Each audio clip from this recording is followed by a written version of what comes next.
All right, the Sooners got shellacked 49-0 against Texas in the shootout. And yeah, we need to go ahead and talk about it. This is a therapy session for you Sooner fans. All that coming up in about 10 seconds.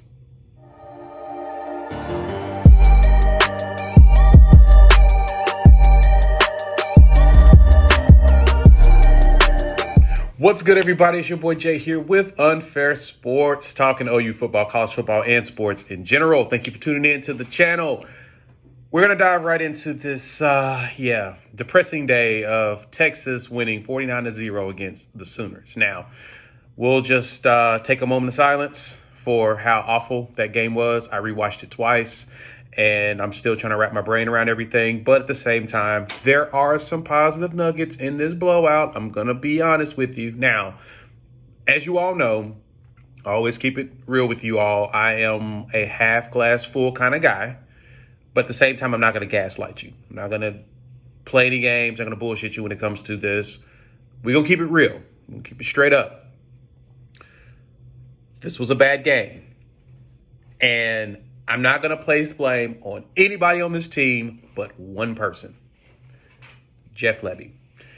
And I'll explain that a little bit down the line, but I want to talk through how the offense, defense did. We'll talk about an overall look. And I'm going to explain my issue with what Lebby did and chose to do in this game. But first off, how y'all feeling? Hop in the comments. Let me know. I know y'all are upset. There's already been a whole bunch of people talking about that Brent Venables needs to be fired. We need to fire the entire staff. We need to start over, blah, blah, blah. There's been a ton of that literally over the last 24 hours. Everybody's going through the different stages of grief, and I get that. This is the team that you love. This is the team that you expect to always be good. There should be never a down moment.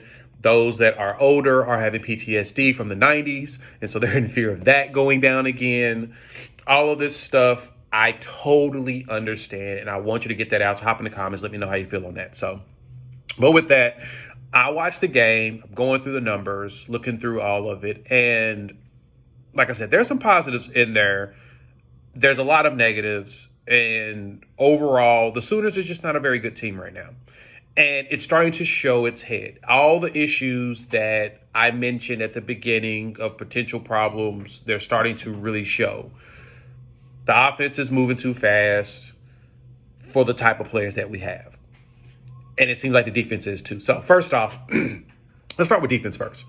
I watched the first few series a few times, and the defense looked like they were actually starting to make some plays. It's crazy how fast the team started. They were stopping them. They finished the game with 4 tackles for a loss. They were getting back there, and they were kind of causing some problems. And then it just fell apart.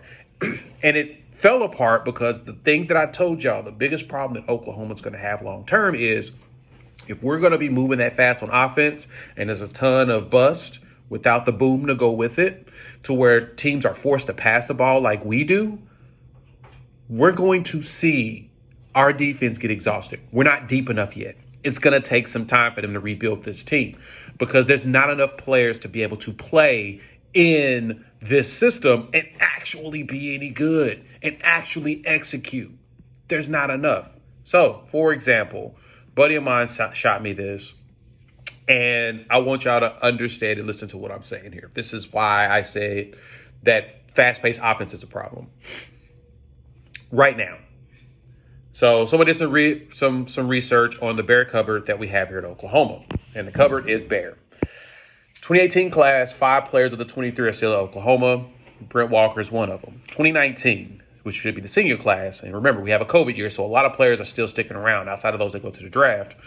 10 guys still at OU out of the 24 signed. It's Marcus Hicks and Corey Robertson is included.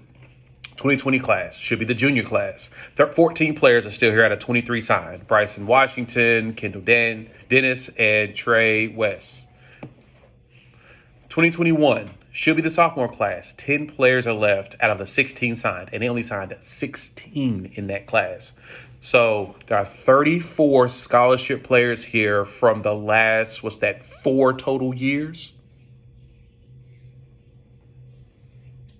39 total from his recruiting classes at when the last regime was here. And I'm not blaming them. I'm just pointing out the facts that there's not enough players here. So we're going to have a bunch of 25 to 30 player classes over the next couple of years to build up the depth you need in order to play the offense we play. The defensive players are out on the field nonstop and they're exhausted. We're just not deep enough yet. We're not. That's the one thing. The second thing to point out, I think, this is on Venables, Roof, as well as Levy, is that the playbooks are too complex right now for the amount of players we have. That is an issue. We need to go back to week 1 and 2, go back to the vanilla sets and let those play out and see how that goes. Especially if you're not going to play a quarterback for the most part. That was the other thing that jumped out to me. Now, so defensively, they were trying, and you could see they weren't really giving up just ginormous plays to Texas. That's the beauty of it. They were giving up plays, long runs, but they weren't giving up deep plays. This is the week that they did not give up those TCU type plays. Ain't that crazy?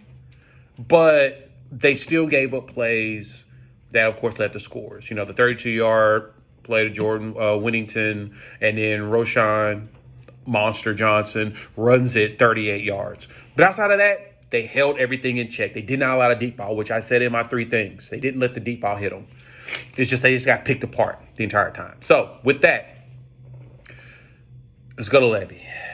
I'm going to jump right into Levy, and I'll jump into offense too. I blame him more than anything here because he tried to get cute and creative against a team you don't get cute and creative against. Sarkisian is a master at OC when it comes to play runs, execution, all of that. He's really good at that. He was good at it at USC. He was good at it at Washington. Didn't always translate to wins, but he was still good at it. His offense was always good. And at Alabama, when Nick Saban helped him calm down, he did good. Levy went out there to try to be super creative. And you know what's funny? The run game was doing well. The run game started off good. They were hitting yards initially. Eric Gray was finding the holes and was getting it with that Wildcat. But what happened afterwards? Texas adjusted.